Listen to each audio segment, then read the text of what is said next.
Hello friends, मैं रणधीर कुमार आप लोग का स्वागत करता हूँ मैथ्स क्लासेस में। आज हम लोग RRB NTPC previous year question part 8 देखते हैं। क्वेश्चन कह रहा है, क्वेश्चन है यदि cot x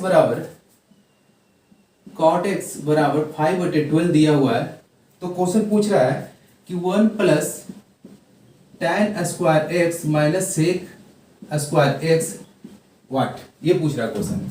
देखिए इसे हम तीन पैटर्न पर बनाएंगे, ठीक है ना, तीन मेथड से इसे बनाएंगे। अब ये देखिए मेथड फर्स्ट क्या करता है, हम लोग बेसिकली जानते हैं, ठीक है।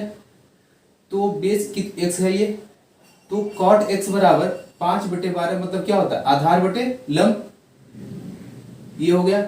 अब इसे निकालना तो पाइथागोरस थ्योरम जानते हैं कि लंब स्क्वायर माइनस आधार स्क्वायर अंडर रूट करते हैं तो कर्ण निकल जाता है, ठीक है। तो ये 30 हो जाएगा। अब इसके बेस पे निकाल सकते हैं 1 plus tan square theta, 1 plus tan square theta, tan square x क्या होगा, लंब बटे आधार 12 का स्क्वायर माइनस बटे 5 का स्क्वायर 144 बटे 25 कर सकते हैं चूंकि स्क्वायर है, ठीक है, माइनस सेक स्क्वायर एक्स, ठीक है, सॉरी यहाँ पे एक्स है, ठीक है। सेक स्क्वायर एक्स क्या होगा, कर्ण बटे आधार, ठीक है। तो 13 का स्क्वायर 169 और 5 का स्क्वायर 25। अब इसका कैलकुलेशन करके आप बना सकते हैं।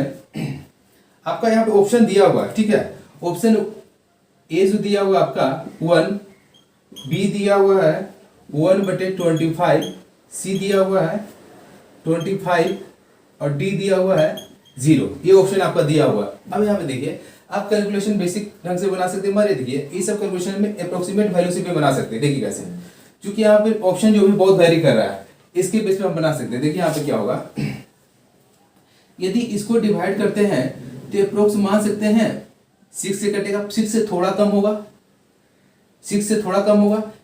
इसे डिवाइड करेंगे 7 से थोड़ा कम होगा, तो 6 और 7, 6 और 1 7, 7 से थोड़ा कम होगा, 7 से थोड़ा कम, प्लस माइनस करके ये 0 हो गया, ठीक है। ये आप डिटेल से बना सकते हैं, इसका वैल्यू आपको 0 ही आएगा। ये धीरे धीरे अप्रोक्सीमेट वैल्यू जब बताएंगे तो उसमें आपके लिए ज्यादा होगा, नहीं तो आप डिटेल से देख सकते हैं। मेथड सेकंड देखिए, मेथड सेकंड का यदि आपको ट्रिग्नोमेट्री का फॉर्मूला याद हो तो इसका फॉर्मूला हम लोग जानते हैं, ये जो होता है 1 प्लस tan स्क्वायर एक्स बराबर फॉर्मूला जो होता है सेक स्क्वायर एक्स, मालूम है फॉर्मूला ये, ठीक है। तो इसके बेस पे हम निकाल सकते हैं कि sec square x minus sec square x cut जाएगा तो 0 हो गया। Method second. मेथड थर्ड का है, इसी में देखिए आपको यदि फार्मूला याद नहीं हो कि क्या होता है तो फार्मूला एक सिंगल फार्मूला में तीन फार्मूला निकलता है, उसे जैसे आप बना सकते, तीन क्या ज्यादा ही फार्मूला से निकलता है। देखिए जैसे आपको sine square theta plus cos square theta equal to 1 हम लोग मानते हैं, जानते नहीं है साइन स्क्वायर थीटा। अब इसी को क्या कि इसकी फार्मूला चेंज करने के लिए यदि हम कॉस स्क्वायर थीटा से डिवाइड करते हैं तो tan square theta cos cos cancel plus 1/cos square theta कितना हो जाएगा, sec square theta, sec square theta. तो ये इक्वल टू क्या, सेक स्क्वायर थीटा लिख सकते हैं, यहाँ पर थीटा है तो यहाँ पे x वैल्यू पुट कर दिए, ठीक है। तो उसके बेस पे क्वेश्चन 2, स्नेहा एक स्थान से चलकर उसी स्थान पर राइडिंग करते हुए वापस आने में 9 घंटा 25 मिनट लेती है। चलकर जाती है, ठीक है, और राइडिंग मतलब किसी गाड़ी से फिर आती है तो कितना टाइम लेती है, वो 9 घंटा 25 मिनट टाइम लेती है। फिर ये कह रहा है यदि दोनों तरफ चलकर जाती है, दोनों तरफ यदि चलकर जाती है, दोनों तरफ चलकर जाती है तो जो टाइम जो लेती है 11 घंटा 20 मिनट। तो पूछ रहा है कि दोनों तरफ राइडिंग करके जाएगी, दोनों तरफ राइडिंग करके जाएगी तो कितना टाइम लेगा ये, ठीक है। क्वेश्चन कर दिया आपको कि यदि चलकर जाती है या किसी गाड़ी से राइडिंग करके जाती है तो 9 घंटा 25 मिनट लेती है, यदि वॉकिंग जाती है तो 11 घंटा 20 मिनट लेती है। तो दोनों तरफ से यदि राइडिंग करके जाए, कहने का मतलब क्या है, ये एक पॉइंट है, ये बी पॉइंट है, ठीक है। तो कहता है यहां से यहां वॉकिंग जाती है, यहां से यहां वॉकिंग जाती है तो W टाइम लेती है, वॉकिंग में का W टाइम लिखती है। यदि लौटती है राइडिंग करते हुए तो सेम ही डिस्टेंस रह गया तो R टाइम लेती है, क्योंकि दोनों का स्पीड अलग होगा, ठीक है। तो R टाइम लेती है तो W प्लस R इक्वल कितना, इतना दे दिया। अब अगर दोनों तरफ चल के जाती है तो W चल के बाद टाइम लेगी, W आने में टाइम लेगी, क्योंकि स्पीड इक्वल होगा W का, ठीक है, चाल का। तो 2W इक्वल इतना कर दिए, तो का 2R क्या है। अब इसमें सिंपल इक्वेशन बन गया, यदि ऊपर के इक्वेशन में 2 से गुना कर देंगे दोनों साइड, तो इधर कर देते हैं 2 से गुना।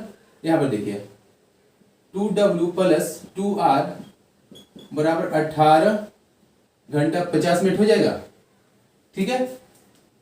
इसको कैंसिल कर दिए। अब यहाँ पे देखिए इसमें से इसको हटाएंगे तो देखिए 2W कैंसिल, 2R बराबर लिख सकते हैं यहाँ पे 50 में से 20 किया 30, 7 घंटा 30 मिनट लेगी। क्योंकि ये जो टाइमिंग दिया हुआ R मतलब टाइमिंग मान लिया दोनों का, ठीक है ना, W टाइम से या R टाइम से, ठीक है। इस बेस पे ये कितना टाइम लेगी दोनों तरफ राइटिंग करने में, 7 घंटा 30 मिनट। चलिए इस क्वेश्चन देखते हैं। क्वेश्चन थर्ड देखिएगा। क्वेश्चन प्रॉफिट और लॉस का बहुत इजी क्वेश्चन है, अक्सर पूछता है, यदि समझ गए तो आप, ठीक है, इसलिए ध्यान से देखिएगा। अमित एक बस 15% हानि पर 23,800 रुपये बेचता है। सेलिंग प्राइस जो है बस का 23,800 रुपया है। यदि इतना बेचता है तो देखता है कि 15% की हानि होती है। जब देखा इतना बेचा तो देखा 15% की हानि होती है। तब ये सोचा इसी बस को हम 15% प्रॉफिट में बेचना चाहते हैं। इसी बस को यदि इतना में बेचा तो 15% हानि हुई। अमित एक बस 23,800 में बेचता है तो देखता है 15% हानि हुआ, तो उसी बस को सोचा 15% लाभ पे बेचना चाह रहा है, तो कितना में इस बस को बेचना चाहिए, ठीक है, ये क्वेश्चन पूछ रहा है। तो न्यू सेलिंग प्राइस क्या है, न्यू सेलिंग प्राइस क्या होना चाहिए, ये क्वेश्चन कर रहा है। अब इस क्वेश्चन को बहुत ध्यान से देखिएगा। ये देखिए जो भी बस रहा होगा इसका कॉस्ट प्राइस तो हमेशा 100% रहा होगा, ठीक है, 100% रहा होगा। तो ये देखिए यदि इतना में बेचा तो 100 में से कितना लॉस हुआ, 15%। तो कहने का मतलब 85% इक्वल कितना दिया हुआ है, 23,800, 23,800 रुपया दिया हुआ, ठीक है। अब यहाँ पे देखिए, फिर आगे देखिए, अब कह रहा है तो यहाँ पे हम इसका कॉस्ट प्राइस निकाल सकते हैं।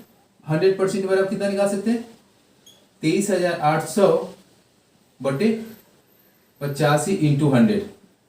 यहाँ पे परसेंटेज कंसीडर नहीं किया, कैंसिल हो गया, ये उसका कॉस्ट प्राइस हो गया। अब क्वेश्चन कर रहा है इसी चीज को 15% लाभ पाना है, तो मतलब 100 प्लस 15, 115% में बेचना, 100% इतना है तो 115% यहीं पे कर दिए हम, 115% 23,800 बटे 85, ये 100 तो रहे जो का त्यों रहेगा। बस कितना करना है, ये 100 बराबर इतना कर दिए तो 115 करना है इंटू 115% इसीलिए डालना पड़ा क्योंकि यहाँ पे परसेंट कैंसिल हो गया, मगर ये परसेंट कैंसिल होने के कुछ है नहीं यहाँ पे, तो डायरेक्ट हम 115% लिख दिए यहाँ पे। अब परसेंट को कैंसिल किए तो ये और ये कैंसिल, परसेंट को कैंसिल किया,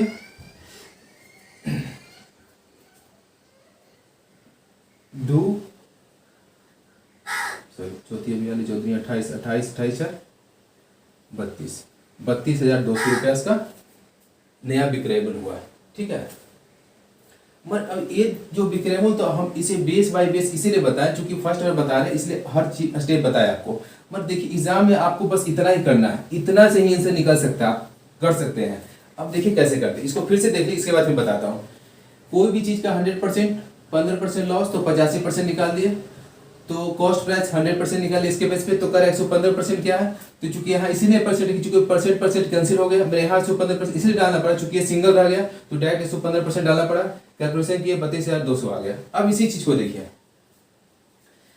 हम अमाउंट को 23,800, चूंकि किसी चीज को समझना है तो पहले उसको बेसिक अच्छे ढंग से समझेंगे। यदि बेसिक आप समझेंगे तो उसी में आप बहुत तेजी से कैलकुलेशन कर सकते हैं, फास्ट कर सकते हैं। ये देखिए इसी चीज को यदि आप अच्छे ढंग से समझ लें, इसके बेस पे देखिए कैसे करते हैं। ये जो अमाउंट है कितना परसेंट ये अमाउंट है, ये जो अमाउंट है कितना है, 85% है। इस चीज को ऐसे सिर्फ लिखिए, जो दिया हुआ है, जो दिया हुआ है अमाउंट लिख दिया, जो दिया हुआ परसेंटेज चेक कर दिए, कितना परसेंट करेमो निकालना है हमको, तो 100 निकालना है, परसेंट तो ऑटोमेटिक आंसर। अब आगे कह दिया ये मेरा क्या कॉस्ट प्राइस हो गया, ये मेरा कॉस्ट प्राइस हो गया, ठीक है। अब इस पे कितना लाभ कमाना है हमको, 115% चाहिए, चूंकि ये 100% है तो डायरेक्ट इसका 115% कर देंगे। ये कैलकुलेशन करेंगे तो आपका ये आंसर आएगा। बस धीरे धीरे ये चीज आपको माइंड में घर कर जाएगा तो इजी वे बना सकते हैं। स्टार्टिंग ये कंसेप्ट को अच्छे समझे, ये ना समझे तो भी चलेगा, नेक्स्ट क्लास से फिर ये समझेंगे, ठीक है। चलिए नेक्स्ट बहुत इजी है, अक्सर पूछता है, ठीक है। एक बैग में 25 पैसे, 10 पैसे और 5 पैसे के सिक्के हैं। एक बैग में जो क्वांटिटी उसका है 25 पैसा, 10 पैसा का है और 5 पैसे का है, ठीक है। ये सब पैसा में है, ठीक है, क्वांटिटी है, ये सब है क्वांटिटी है, ठीक है। और कह रहा है इसका जो रेशियो है, रेशियो जो दिया हुआ है 1:2:3, ये सब रेशियो दिया हुआ है। तो पूछ रहा है कि इसमें 10 पैसे के कितने सिक्के हैं, तो 10 पैसे के कितने सिक्के हैं, तो ये क्वेश्चन बोल रहा है। इसमें और दिया है और टोटल अमाउंट जो दिया हुआ है, अमाउंट जो दिया टोटल अमाउंट जो दिया हुआ है 180 रुपया है, अमाउंट 180 रुपया है, ठीक है। यहाँ पे ध्यान दीजिएगा आप लोग, यदि हम जितना एक क्वांटिटी है इसको हम x ना मान के रेशियो में रहने देते हैं तो 25 पैसे का कितना सिक्का है, अनुपात 1 है, तो टोटल अमाउंट कितना निकल जाए 25 निकल जाए, 25 × 1 25 ही रहेगा। 10 पैसे कितना है, अनुपात 2, 10 दूनी 20 निकल जाएगा, ठीक है। 5 पैसे कितना, 3 तो 15 निकल जाए। ये सब क्या रेशियो में है, ठीक है, ये सब रेशियो में। अब यहाँ पे देखिए आप, ये जब टोटल करते हैं 25 पैसा कुछ भी सिक्का होगा, मतलब 1 रुपया होगा, 2 रुपया जो भी होगा, तो यहाँ पे देखिए 25 पैसा, 20 पैसा और 15 पैसा, तो अनुपात में देखिए कितना 20, 40, 50, 60, अनुपात 60 बराबर कितना 180, नहीं 180 नहीं, चूंकि ये चीज पैसा में दिया हो, यहाँ रुपया में दिया हो, तो इसको रुपया में पैसे में कन्वर्ट करना हो, तो 1 रुपया में कितना पैसा 100 पैसा, तो अनुपात 1 इक्वल कितना हो जाएगा, बस यही काट लीजिए 1 0 6 में कितना 3, तो अनुपात 1 बराबर कितना 300। तो पूछा 10 पैसा का कितना सिक्का, रेशियो में अनुपात 2 है, रेशियो में अनुपात 2 है, तो अनुपात 1 का वैल्यू इतना है, तो 2 इंटू कितना 300 बराबर 600, ठीक है, सॉरी 600, ये क्या निकला 600 कॉइन, 600 सिक्का निकला, ये रुपया नहीं है, ठीक है। चलिए नेक्स्ट क्वेश्चन देखते हैं। क्वेश्चन 5 अक्सर पूछता है, थोड़ा रिपीट हुआ है, ठीक है। 30 वस्तुओं का कॉस्ट प्राइस, 30 का वस्तु का कॉस्ट प्राइस जो है 40 के सेलिंग प्राइस के बराबर है, तो पूछ रहा है तो इस बिक्री पे प्रॉफिट हुआ या लॉस हुआ, ठीक है, ये पूछ रहा है। अब ये देखिए प्रॉफिट हुआ या लॉस हुआ पूछ रहा है, तो इसे देख सकते हैं, यदि हम 30 ही वस्तु खरीदे, उसका जो भी अमाउंट रहा, 40 वस्तु बेचे, दोनों का अमाउंट बराबर हुआ, तो इसमें लग रहा है कि हम 30 खरीदे 40 बेचने पर 10 घर का लॉस हुआ, तो इसमें तो हमेशा लॉस ही होगा, ये चीज लॉस में चला गया, यहाँ पे ये क्लियर हो गया। अब ये देखिए कितना का लॉस, 30 वस्तु खरीदे 40 बेचे तो 10 वस्तु का लॉस। वस्तु के सेंस में क्रय मूल्य या विक्रय मूल्य की प्रॉफिट और लॉस इसमें निकलता है सेलिंग प्राइस पे बटे 40, ठीक है, इंटू 100% निकालने के लिए, तो इसका वैल्यू 25% आ जाएगा। अब यहाँ पे ध्यान देना आपको है, इस चीज को आपको नहीं करना है, यदि थोड़ा सा आप मेरा परसेंटेज क्लास देखे होंगे तो, ठीक है। अब देखिए यहाँ पे 10 आपको याद है, इसका कितना परसेंट 10 होगा, जस्ट इसका 1/4 तो दिख ही रहा है ना, 1/4 है, 1/4 मतलब 25% नहीं होता, यदि 12% 13% तो उसका भी निकाल लेते, चूंकि हम जानते हैं 10% कितना 4 होता है, 20% 8 होता है, तो 4 का आधा 2, 5% 25 हो गया, इस वजह से भी निकाल सकते हैं जैसे आपको, नहीं तो फिर आप काट के भी निकाल सकते हैं। एक चीज और बताए थे, परसेंटेज निकालना हो तो इसको कितना से गुना करेंगे 100 होगा, तो इसका 2.5 से गुना करेंगे 100 होगा, तो 2.5 को इससे गुना करें 2.5 गुना करें तो भी 25 होगा। जिस मेथड से आप सोचे उस मेथड से निकाल सकते हैं। चलिए नेक्स्ट क्वेश्चन देखते हैं। 4000 रुपए के मूलधन पे 20% वार्षिक दर से 2 वर्ष का साधारण ब्याज तथा चक्रवृद्धि ब्याज का अंतर क्या होगा। क्वेश्चन कह रहा कि प्रिंसिपल जो बोल दिया है 4000 बोल दिया, ठीक है, फिर बोल दिया कि जो रेट है वो 20% है, ठीक है, रेट 20%, तो पूछ दिया CI माइनस SI बराबर भाट, कितने वर्षों में, टाइम भी दिया हुआ 2 वर्षों में, ठीक है, 2 वर्षों में, तो पूछ दिया इसमें कि CI और SI का डिफरेंस क्या होगा। देखिए आप लोग इसमें हमेशा क्या करते हैं, एक ट्रिक होता है, वो ट्रिक क्या होता है, हाँ ट्रिक होता है P इंटू R बटे 100 का स्क्वायर, तो आपका आंसर डायरेक्ट निकल जाएगा। ठीक है, एक कुछ लोग याद रखते हैं, अच्छी बात है, क्योंकि क्या होता है ट्रिक बहुत सारा निकलेगा अरिथमेटिक मैथ में, ठीक है ना। तो ट्रिक कितना याद रखेंगे। देखिए इसी चीज को हमें याद नहीं था, मगर हम बेसिक जानते तो इसको हम लिख सकते हैं। जो भी ट्रिक होता है हम बेसिक के बेस पे खुद बना सकते हैं, मगर बेसिक हो तो, चूंकि ट्रिक आपको याद करना मुश्किल है मगर बेसिक याद करना मुश्किल नहीं है, कंसेप्ट समझना मुश्किल नहीं है। देखिए इसी चीज को कैसे, इसी चीज को हम फॉलो करेंगे मगर उसके बिना हम करेंगे। देखिए कैसे, ये देखिए कि ये प्रिंसिपल है, तो CI में क्या होता है, ये प्रिंसिपल दिया हुआ, तो CI में क्या होता है कि इसका 20% पहले परसेंट मिलेगा, तो इसका 20% हमेशा ध्यान रखिएगा। परसेंटेज निकालने का रूल जो फर्स्ट बार देख रहे हैं वो मेरा वीडियो परसेंटेज का फर्स्ट देख लिया, उसे मालूम चल जाए कि देखकर परसेंटेज कैसे निकालते हैं। तो इसका 10% 400 हो गया, तो 20% कितना 800 होगा। ठीक है, फिर सेकेंड ईयर में क्या हो जाएगा, इसका फिर प्रिंसिपल भी मिलेगा 800, मगर सेकेंड ईयर में क्या इंटरेस्ट पे भी इंटरेस्ट मिलेगा, इसका 20% कितना 10% 80, 20% 160। तो डायरेक्ट कर सकते हैं कि क्या निकल गया हमें CI और SI, चूंकि ये जो टोटल होता है, ये जो टोटल होता है ये CI होता है, ये जो पार्ट होता है ये SI होता है, ये डिफरेंस होता है। ठीक है, इसलिए तो आपका निकल गया क्या CI माइनस SI, ये निकल गया आपका, ये आंसर मिल गया आपको।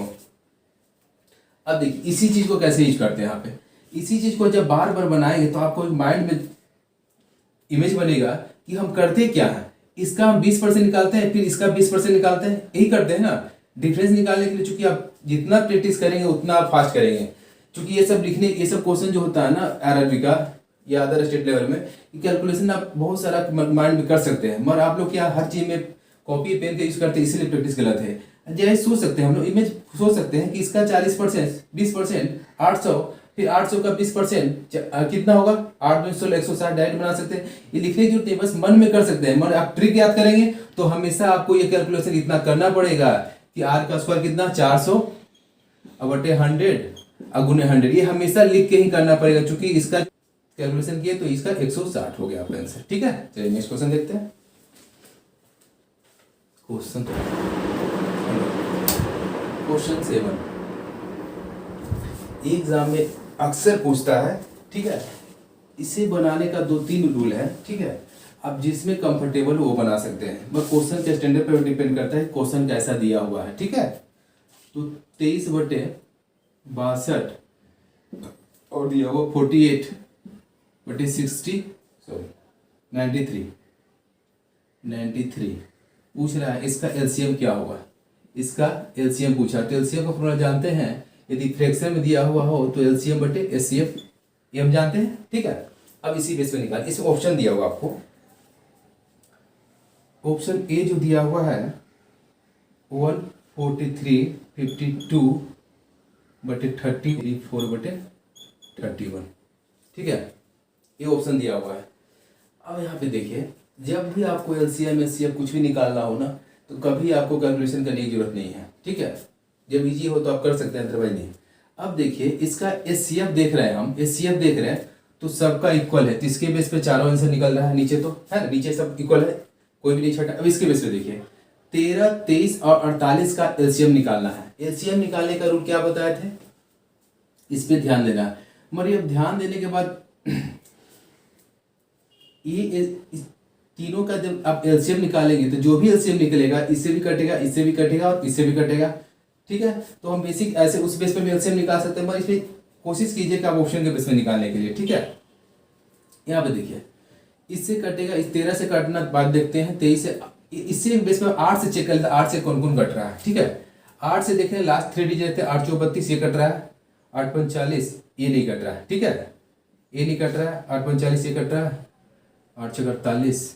इसके बस आप 13 से डिवाइड कीजिए तो देखिए 13 से एक बार में 13 एक बार में 13 13 54 कटा, ये कटा, मगर इसको भी चेक कर लेते हैं, हो सकता है ये भी कटे। ठीक है, इसे चेक करना जरूरी होता है, क्योंकि हो सकता है इससे कटेगा तो हो सकता है 23 से न कटे। ठीक है, इसलिए आपको इसको भी चेक करना है। यहाँ पर 13 से फिर चेक करते हैं, क्योंकि इसके वजह से कटा, ये इसको देखते हैं एक बार में 13 2 और 4 24 में एक बार 13 घटेगा तो 7 4 11 113 113 13 8 14 से 104 हो गया, 104 में कितना बचा, इसके वजह से ये आपका आंसर हो गया। ठीक है, नेक्स्ट क्वेश्चन देखते हैं। देखिए, ठीक है, ये लास्ट क्वेश्चन है। इब्राहिम ने 7500 रुपये 5% चक्रवृद्धि ब्याज की दर पर लिए। इब्राहिम जो है, जो प्रिंसिपल लिया 7500 लिया, और उसका इंटरेस्ट जो था, इंटरेस्ट रेट जो था कितना था, 5% इंटरेस्ट रेट था। तो पूछ रहा है चक्रवृद्धि ब्याज की वार्षिक दर लिए 2 वर्षों बाद सीआई क्या होगा। तो कह रहा है टी बराबर 2 दिया हुआ, 2 ईयर दिया हुआ है, तो बोल रहा है सीआई क्या होगा, ओनली सीआई क्या होगा। ठीक है, एक क्वेश्चन बोल दिया आपका। इसमें ऑप्शन दिया हुआ है 7, 6, 8 पॉइंट। यहाँ पे आप देखिए सीआई पूछ रहा है 5% के दर से, तो यही 7500 रुपये का चलेगा। ठीक है ना, तो देख लेते हैं कि यदि पॉइंट को जो ऑप्शन है वेरी कर रहा है, मतलब 1-2 रुपये का इधर उधर कोई फर्क नहीं पड़ेगा। अब उस पर हम लोग देख लेते हैं, एक बार ऑप्शन देखना जरूरी होता है, क्योंकि अप्रोक्सीमेट अमाउंट से भी चलेगा ये। ठीक है, अमाउंट निकालेंगे तो अब देखिए 5% निकालते हैं, तो फर्स्ट ईयर में 5% कितना होगा, 10% 750, 5% कितना, जस्ट उसका आधा 375। सेकंड में कितना, इसका भी 375। ठीक है, 375, तो फिर इसका भी 5% चलेगा। इसका देखिए 10% 37.5, तो 5% कितना, लगभग 17 हो गया, सॉरी 18 हो गया। अब ये जोड़ दीजिए, अब ये तीनों को जोड़ दीजिए, ये दोनों का ये कितना होगा, 750 होगा। ठीक है, अब प्लस 18 हो गया, कितना, 768, 768 अप्रोक्सीमेट किसका अमाउंट है, ये मिल गया आंसर। ठीक है, अप्रोक्सीमेट अमाउंट से निकाल ले, चूंकि पॉइंट में निकालने कोई जरूरी नहीं, चूंकि ऑप्शन बहुत वेरी कर रहा है। ठीक है, इस बेस पे अब इसी चीज को आप बिना प्रैक्टिस कर निकाल सकते हैं।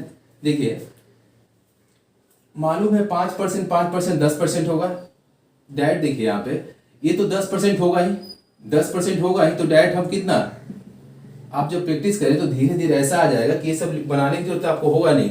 ये सोचिएगा 10% होगा, 10 पॉइंट कितना परसेंट, एक बार तो 5%, 5% 10% हो गया, फिर एक बार जस्ट इसका आधा का 5% होगा, तो 375 का 5% आप मन में निकाल सकते हैं, कितना, 18 जोड़ देंगे, लिख लिया मन में ही। ठीक है, इसी के साथ आज का क्वेश्चन समाप्त करता हूँ। यदि अच्छा लगा हो या कुछ प्रॉब्लम हो तो कमेंट करके बताएं। Thanks for watching.